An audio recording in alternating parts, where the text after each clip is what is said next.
Start তো basically কি এটা একটা টোটাল জিনিসটা হচ্ছে ল্যাপ্রোস্কোপিক ইউনিট, ঠিক আছে।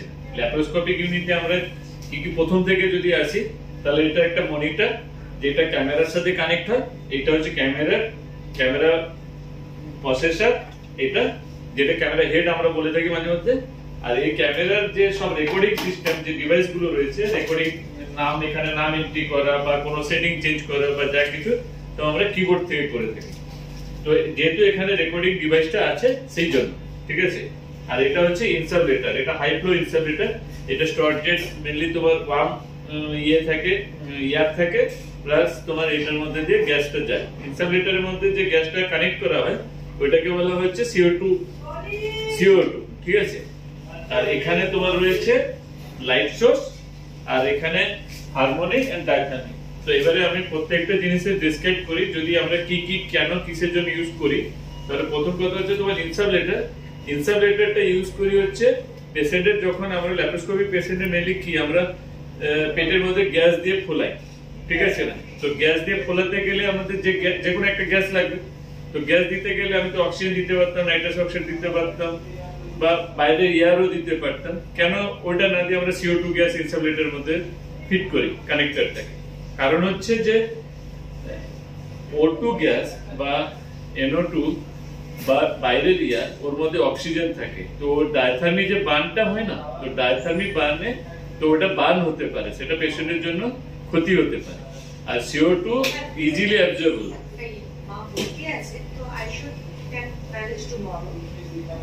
কোনো অসুবিধা ফার্দার হয়, he is fine now, I will take you. So far nothing is okay. So সেই কারণের জন্য আমরা CO2 গ্যাসটাকে প্রেফার করি, ঠিক আছে। তো আমরা ওই জন্য নাইট্রাস অক্সাইড বা O2 বা বাইরের এয়ারটাকে দিই না। আর সেকেন্ডলি হচ্ছে যে ইনসাবলেটরে এখানে বলে বুঝতে পারা যায় যে আমরা এখানে ফ্লো সেট করি। অ্যাবডোমেন প্রেসার একটা থাকে, একটা হচ্ছে ফ্লো থাকে। ফ্লো হচ্ছে তোর মানে মিনিটে আমরা কত ফ্লোটা আমরা ইনফিল করি পেটের মধ্যে। আর প্রেসারটা হচ্ছে অ্যাবডোমেনের যে ক্যাভিটির তার যে প্রেসার, সেটা কত থাকবে। ইউজুয়ালি আমরা ল্যাপ্রোস্কোপিক সার্জারিতে 12 to 13 প্রেসারটাকে প্রেফার করি। যদি আমরা প্রেসার বেশি দিই তাহলে কি হবে? প্রেসার বেশি দিলে সেই প্রেসারটা তোমার আমাদের আইভিসি কে কম্প্রেস করবে। তো আমাদের যে লোয়ার পোর্শনের যে পায়ের দিকে যে ভেন গুলো থাকবে, সেখানে আমাদের ব্লাড সাপ্লাই হতে পারে, কম্প্রোমাইজ হতে পারে, ঠিক আছে। ভেনাস রিটার্ন কম হতে পারে। তো সেক্ষেত্রে পেশেন্টের জন্য ক্ষতি হবে। তো সেই কারণের জন্য আমরা ফ্লোটা প্রেসারটা ফিক্স রাখি, যে এরকম 12 to 13 এর মধ্যে রাখার চেষ্টা করি। এবারে যখন পোর্ট করা হয় তখন ইনিশিয়ালি আমরা 14-15 বাড়িয়ে দিই, ঠিক আছে। আর যদি তার থেকে মানে আমরা যদি 14-15 বা 20 প্রেসার করে দিই, সেক্ষেত্রে পেশেন্টের আরেকটা প্রবলেম হবে, রেসপিরেটরি ডিস্ট্রেস হবে। তো সেখানে অ্যানাস্থেসিয়া যে সাইটেও অনেকটা প্রবলেম হবে। অ্যানাস্থেটিক তখন কনফিউজ হয়ে যাবে যে কি হচ্ছে না হচ্ছে। তো সে বলবে যে না, প্রেসার রিডিউস করো, ঠিক আছে না। তো এই কারণে প্রেসার আমরা কি করে এখানে ভুলটা করি, যখন আমরা ফ্লোটাকে বাড়াতে বলি, ভুল করে লোকে প্রেসারটাকে করে। তো এই জন্য সবসময় পড়াশোনা করে এখানে দেখা যায় যে প্রেসার লেখা আছে, তো প্রেসারটাকে বাড়াবো।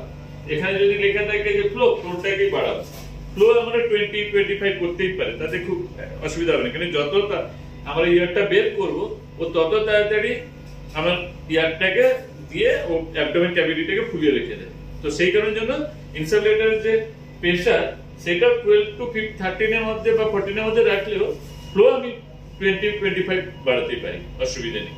আর এই প্রসেসর যেটা আমরা ক্যামেরার সাথে কানেক্ট করি, প্রসেসর কানেক্টর হচ্ছে এখানে তোমার কানেক্ট করার পরে লাইট সোর্স আর তোমার টেলিস্কোপটা ফিট করে দেওয়ার পরে আমরা যে কাজটা করি সেখানে হচ্ছে লাইট সোর্সটা লাগিয়ে অন করি।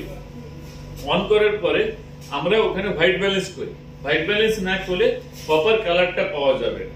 হোয়াইট ব্যালেন্স করলে প্রপার কালার পাওয়া যায়। এখানে অপশন আছে, নাহলে আমরা ক্যামেরার যে হেড আছে, এই হেডের এখানে বিভিন্ন রকম অপশন দেওয়া রয়েছে। কোনটা দিয়ে লং প্রেস করলে হোয়াইট ব্যালেন্স হয়ে যায়, কোনটা দিয়ে শর্ট প্রেস করলে তোমার ভিডিও স্টার্ট হয়ে যায়, আবার কখনো লং প্রেসে তোমার ভিডিও স্টার্ট হয়, আবার কখনো ক্যাপচার করা যায়, এইসব করা যায়। যখনই আমরা এই প্রসেসরটাকে কানেক্ট করব ক্যামেরার সাথে, তো তখন আমরা কি করব, একটা হাত সাপোর্টে রাখবো, তবে এরকম করে রাখা, এই হাতটা এরকম সাপোর্টে রাখতে হবে, তো দিয়ে এটাকে জেন্টলি প্রেস করতে হবে, ঠিক আছে। এট দ্য সেম টাইম যখন আমি এটাকে বের করব তখন আমরা একদম হাতটা অবশ্যই একটা লেফট হ্যান্ড এখানে প্রেসারে রেখে ওয়ার্কিং হ্যান্ডটা দিয়ে টানবো আর ভিতরে দেবো, এবং সেটা খুব জেন্টলি হতে হবে, না টেরা না বেকা না উপর না নিচ, এরকম হলে তাহলে এর যে মাইক্রোফাইবার বা চিপস রয়েছে সেটা নষ্ট হয়ে যেতে পারে। তো ওই জন্য আমরা যদি দেখি তাহলে আমরা দেখতে পাবো যে আমরা এখানে ক্যামেরাতে ডিসপ্লেতে ছবি চলে আসবে, ঠিক আছে। তো আমরা এইভাবে দেখতে পাচ্ছি, ঠিক আছে। এখানে তো লাইট কেবলও রয়েছে, তো আমরা এখানে হোল্ড করে রেখে দিলাম ক্যামেরাটাকে, তো আমরা লাইট কেবল আছে, লাইট কেবলটাও এইভাবে জেন্টলি যখনই কোনো ইউজ করবে লেফট হ্যান্ড রাখবো সামনে, রাইট হ্যান্ড দিয়ে পুশ করবো, ঠিক আছে। যে এখানে লাইটের তোমার আমাদের যে লাইট সোর্সটা রয়েছে সেখানে এটা হচ্ছে তোমার এলইডি লাইট রয়েছে, তোমার আমরা লাইটটাকে যদি অন করি তাহলে আমরা দেখতে পাবো লাইটের প্রেসার ইয়েটা, এবং আমরা ম্যানুয়ালি এটাকে বাড়াতে পারি, আবার কখনো কখনো কমাতেও পারি, আর ম্যানুয়ালি ছাড়াও অটো লাইট করতে পারি, এই যে এখানে অপশন রয়েছে অটো করতে পারি। এটা সব লাইট সোর্সে থাকে না, ইউজুয়ালি লাইট সোর্স গুলোতে তোমার বাড়ানো কমানোরই অপশন থাকে। লাইট এইগুলো সব অ্যাডভান্স রুবিনার স্টোরেজে রুবিনা সেট করে এর মধ্যে সমস্ত অ্যাডভান্স জিনিস দেওয়া রয়েছে, তো সেই কারণের জন্য এই সব বিভিন্ন অপশন আছে। এইবারে নিচে যে জিনিসগুলো রয়েছে, কাছে এসে এখানে নিচেরটা দেখা, নিচের যে জিনিসগুলো রয়েছে এখানে রয়েছে একটা ডায়াথার্মিক আর একটা হচ্ছে হারমোনিক, মানে এনসিলের দুটো কাজ, এই দুটোই হচ্ছে এনার্জি সোর্স, ঠিক আছে।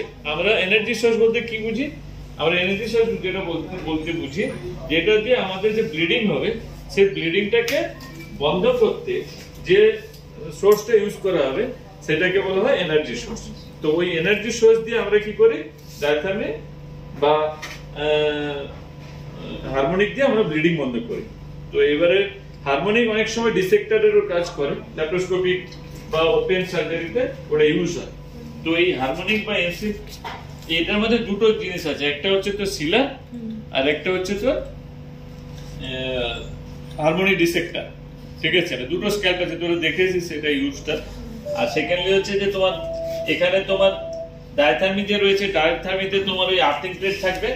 মনোপোলারের ক্ষেত্রে অলওয়েজ আর্থিং প্লেট দিতে হবে, বাইপোলারে কোনো আর্থিং প্লেট লাগে না, কারণ কি বাইপোলার ফার্স্ট স্টেপ যেটা থাকে সেখানে নিয়ারেস্ট তোমার ডায়াথার্মির যে ইয়েটা আর্থিংটা দুটো ফার্স্ট স্টেপের মধ্যে একটা দিয়ে তোমার ইলেকট্রিক থাকে, একটা দিয়ে তোমার আর্থিংটা থাকে, তো সেই কারণের জন্য ওখানে তোমার বাইপোলার কাজটা হয়ে যায়। তো এখানে দুটো রকম সিস্টেম করা রয়েছে। এই যে সিঙ্গেল ক্ল্যাম্পের যে জিনিসটা, এটা তোমার এই যে সিঙ্গেল যে ইয়ের তোমার জ্যাক রয়েছে, যেমন তোমার ল্যাপ্রোস্কোপি কট যেটা সেটাতে এরকম সিঙ্গেল জ্যাক থাকে, বা ইউরোর যে জ্যাক সেটাতেও তোমার সিঙ্গেল জ্যাক থাকে, সেই কারণের জন্য এই সিঙ্গেল কেবলগুলো দেওয়া আছে। আর সিঙ্গেল কেবলগুলোর জন্য এই ধরনের অ্যাডাপ্টার লাগে, আর না হলে তো তোমার ওই পেনের তোমার তো তিনটে পয়েন্ট থাকে, তো ওদের সেটা ওখানে নিয়ে পেন্সিলটা লাগিয়ে দিলে হয়ে যায়। আর এটা আর্থিং প্লেট, এটা যখনই লাগানো হবে পেশেন্টের শরীরে তখন ওখানে সবুজ লাইট ইন্ডিকেট করবে, তার মানে ওই আর্থিং প্লেটটা কানেক্ট হয়েছে, ঠিক আছে, বুঝতে পারলে তো? ঠিক আছে, থ্যাংক ইউ।